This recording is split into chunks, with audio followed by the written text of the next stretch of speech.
Whether you hate it or whether you love it, this is how our economic system works. The way our system works, it is designed to benefit the people who own and invest in the companies. Not just the system, but our laws are also made that way. There is something called fiduciary duty. Fiduciary duty means that the people here who run the company, the executives of a company, their duty is not to take care of the customers. Their duty is not to take care of the employees. Their duty is to take care of the shareholders, the investors of a company.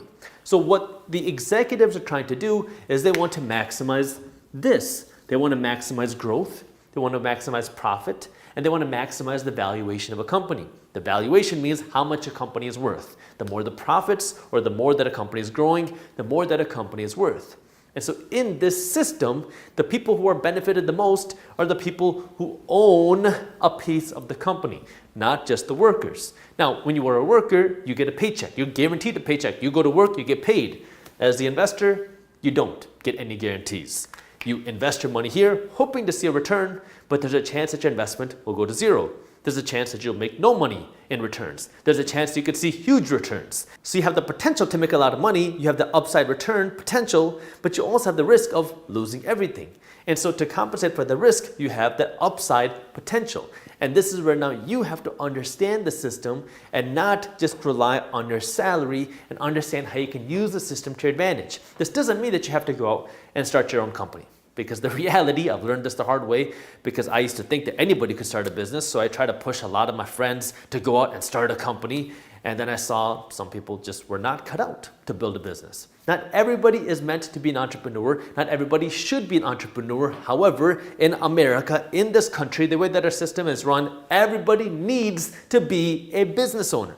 Now, you might be hearing me saying that and say, Jaspreet, what do you mean? You just said not everybody should be an entrepreneur. Not everybody should start a company, but everybody should be a business owner? Yes, because you can be a business owner without operating and managing the company. But there are so many different ways to do this. Obviously, the most simple and most accessible way is just by investing your money into a company on the stock market, because when you do that, you're investing in the company, and now you have a piece of the equity. But now what are you doing?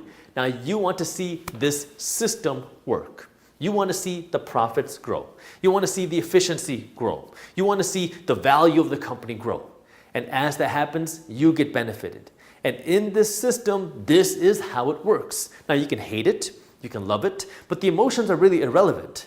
The reality is this is what happens day in and day out, and the people that understand this become incredibly wealthy. The people who understand how the system works make so much money because they understand the system. It's not emotional. They just understand what's happening, versus the people that kick, complain, cry, scream.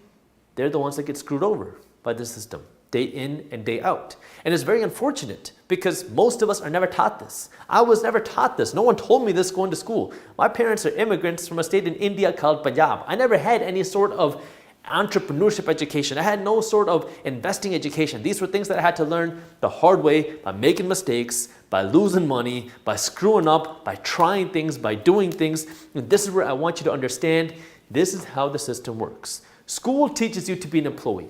It teaches you to work at a company to help the company grow. See, when you work at a company, you're working to help the company produce this product. That way it can ultimately grow its profits. That way it can ultimately grow its valuation, which benefits the shareholders. Sure, you benefit as well. You get your paycheck, you get your salary, maybe you get some benefits, you get some health care, maybe you get some PTO.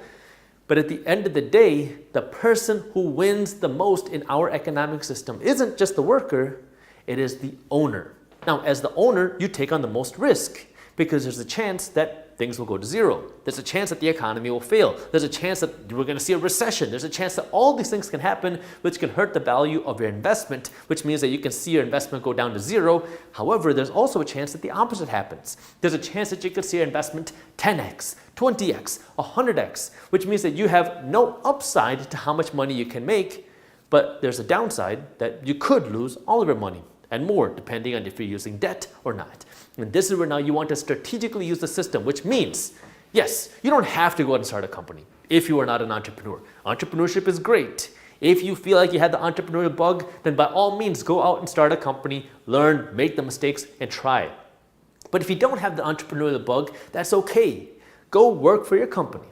do the best that you can to be the best worker for your company that you can, to provide the most value. That way you can work your way up in the company as long as you do something that you love. If you hate the company, then look for something that you're actually passionate about. Do something that you enjoy doing.